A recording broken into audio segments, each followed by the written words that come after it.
An appreciation today of Roy Buchanan on this Sonic Obsession.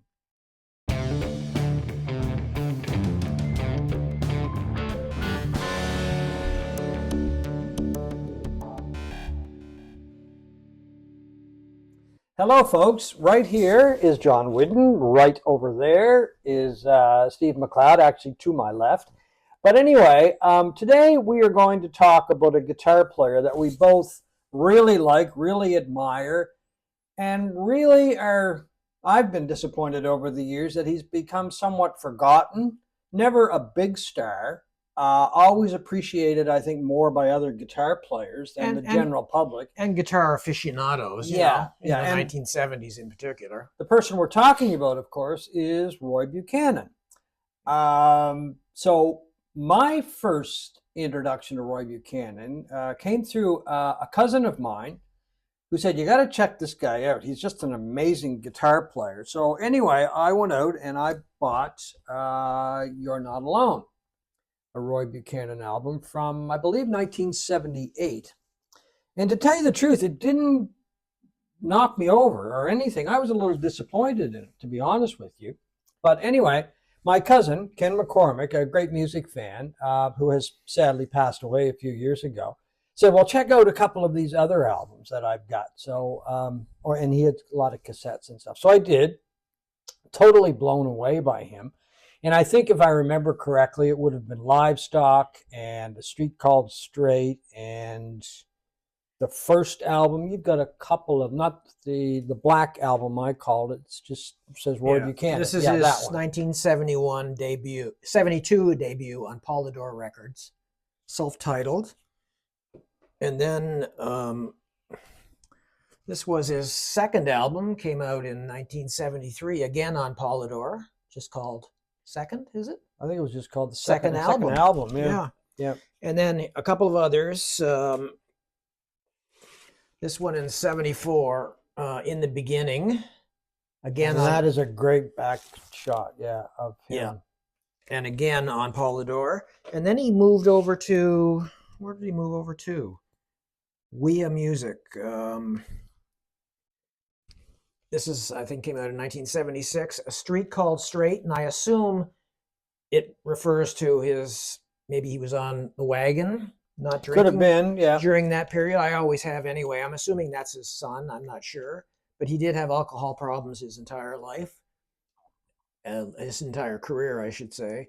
And anyway, just a fantastic guitar player that really has, I think, been largely forgotten. I know there'll be... I agree, largely forgotten, unfortunately. There'll be people out there that'll say, what do you mean he's one of the greatest guitar players of all time? We agree with that. Yeah, it's just that we don't think you don't hear about him much anymore. No. I mean, the Rolling Stone 250 top guitarists, the list they put out in 2023, which was idiotic for the most part. I can't remember that list because the Rolling Stone lists have become a little idiotic over the years. Yeah, he was ranked at 183, which is criminally absurd. I think. I mean, he's one of the greatest guitar players ever. Mostly blues rock, but he was also, his songs were soulful.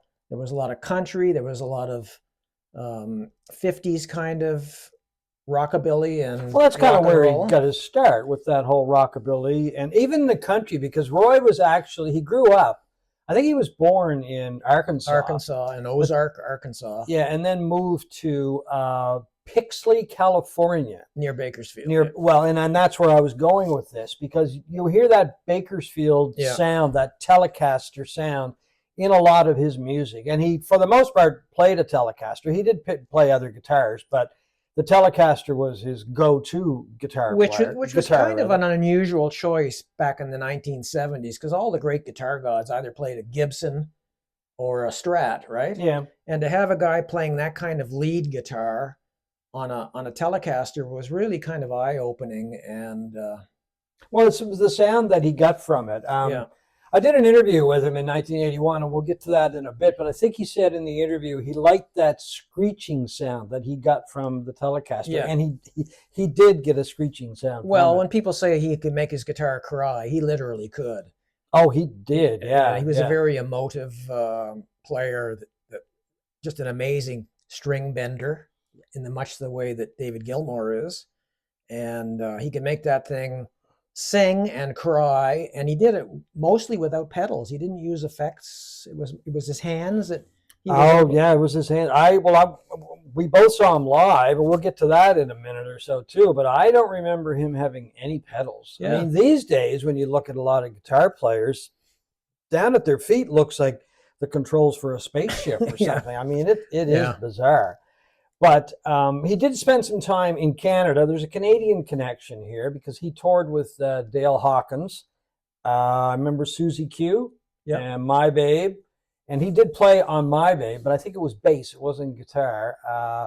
And Dale Hawkins was related to Ronnie Hawkins, Ronnie Hawkins and the Hawks.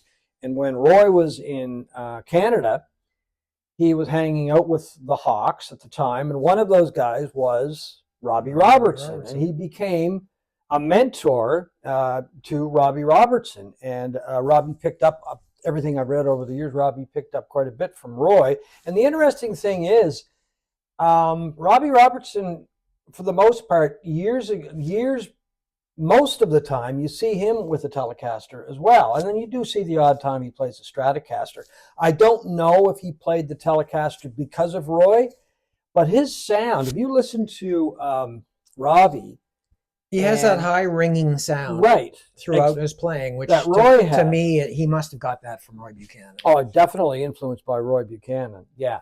But anyway, and then, of course, the Hawks became the band, and Roy was in Canada for a while and then went back to the United States. And for the most part, it was based out of Washington, D.C. The one thing I often wondered about that period when he was in Canada with the Hawks / the band, I wonder why he wasn't on The Last Waltz, because most of the people who were there were related in some way to the guys in the band. You know, not family wise, but career wise. You know, even Neil Diamond got a lot of crap for being in The Last Waltz. But yeah, that's a good question. I never really thought about that. I wonder what that would have been like if he had been added to that show. And I think he would have fit in nicely, probably. He might have just gone off the radar too. He did lose touch with Robbie Robertson, I think, and the guys. He said that at one point they were really good friends, but lost touch.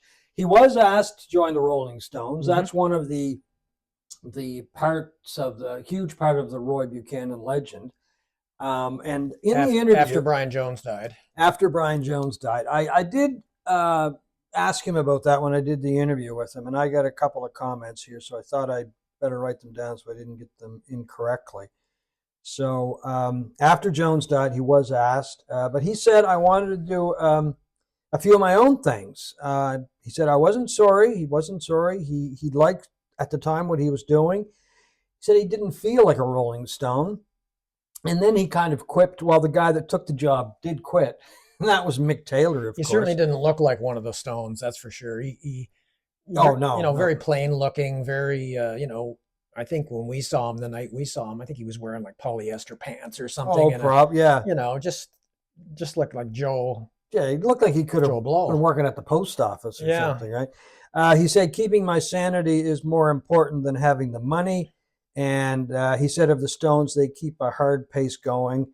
I'm not like Keith. I can't stay up for 9 days without eating. So I'm really reading between the lines. It just didn't fit in with the Rolling Stones culture, I guess would be a good way to put it. How do you think he would have done with the Stones if he'd done that? That'll be one of the great unanswered mythologies of the Stones and rock music. I don't know. I think they made an inspired choice with Mick Taylor. Oh, I do too. I think those albums to me are the greatest Stones albums, everything that Mick Taylor played on. I'm not sure whether it would have been the same with Roy Buchanan. I don't think so. I think Roy Buchanan was very much his own person. And there were other people over the years that they talked that were in that whole canon of maybe joining the Rolling Stones, like Wayne Perkins, an American guitarist. I think he was after Mick Taylor quit, and Harvey Mandel, another American guitarist. And Steve Marriott, actually I guess he would have been with the Small Faces, Humble Pie at the time. There was talk that he might join the Rolling Stones. Didn't know that. Yeah, but I think Marriott was just too overpowering. You couldn't have Mick Jagger and Steve Marriott on stage. I couldn't see that at all. So anyway, but there wasn't a grittiness in Roy Buchanan's playing that would have fit the Stones. Not that Mick Taylor is gritty either, but no, I mean, he's not gonna. I just don't think he's a complimentary player to Keith Richards. Oh, I don't either. And then Ronnie Wood, of course, ended up taking Mick Taylor's spot in the Stones, but a perfect choice. Yeah. There. But Roy Buchanan was one of those guitar players. I think other guitar players greatly admired him. Jeff Beck actually dedicated "Because We've Ended as Lovers" to Roy, a song that was on Blow by Blow. It was actually written by Stevie Wonder. And he said for Roy Buchanan, I guess, was the wording in the album. Another song with that crying guitar tone, Yeah, hugely influenced by Buchanan. Guitar. Yeah, absolutely. He didn't, I think in part the reason his career never really took off and he never really achieved anything beyond guitar players' favorite guitar player status is that his albums were wildly uneven. Yeah, and I think one of the reasons why Buchanan wasn't a huge commercial success is because a lot of the material, the really strong material, was instrumental. It took a lot to be successful in that form of music. He never really had a strong singer. No, and he sang most of his songs. Unfortunately, I mean, his singing was not strong or great. No, he had a couple of people that sang with him on different albums, but it was, to me, his instrumentals were the tunes that really stood out for me. But I think when you're trying to become a huge commercial success, you kind of need a singer. Back in the era that we're talking about, I mean, even Jeff Beck, when he dropped a singer full time, it took a while for him to build up his commercial success. I mean, Blow by Blow was an amazing album. So was Wired. And so was Wired, but it took a while for Beck to, I guess, become a household name. But he still, I mean, Jeff Beck never really filled giant stadiums or anything like that. But anyway, that's just a thought. Maybe it was the fact that he didn't have a really good singer, Roy Buchanan. All right, let's talk about us seeing him live. We both went to the same show, unbeknown. We didn't know each other back then, but he played the legendary Misty Moon in Halifax. 1981. And I remember standing like 10 feet from the stage in front of him with my jaw hanging open for most of the show. Well, it's funny I didn't see you because I was... Maybe you were next to me. I might have been even closer. Maybe I was looking ahead so mesmerized that I didn't see anybody beside me. No. I had seen, if memory serves me correctly, he played on a Thursday night, then for some reason didn't play on Friday, and then played again on Saturday. Right.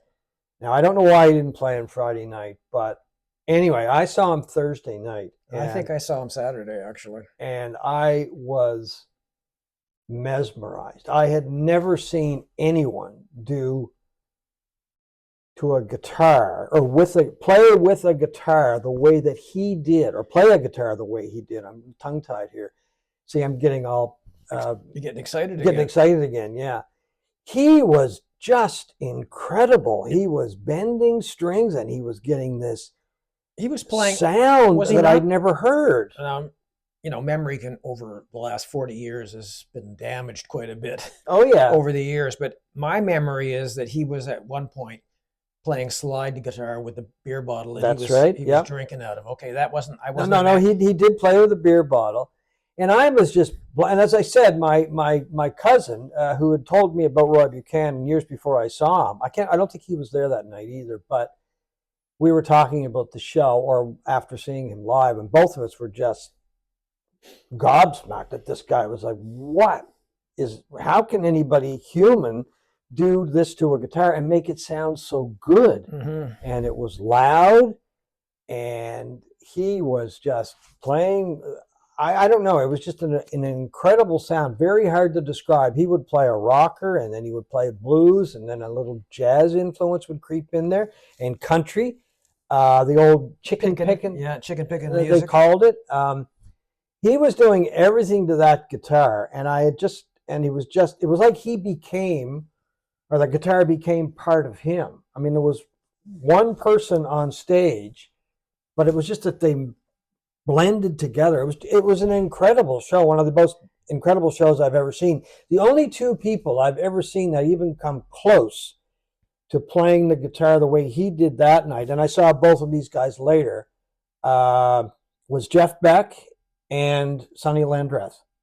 Just incredible guitarists, and we've already talked about Beck. And Landreth is another guy that doesn't get the due that he deserves either. Yeah, So, I mean, he really shone live more so than on record. So if you this compilation, which came out in 1992 on CD, it's called Sweet Dreams, the Roy Buchanan anthology, is a really good beginner's course on Roy Buchanan. It has the best of his studio stuff, but the second disc, there's 2 discs, is filled with live stuff like Down by the River, the Neil Young song. I'm a Ram. I'm a Ram.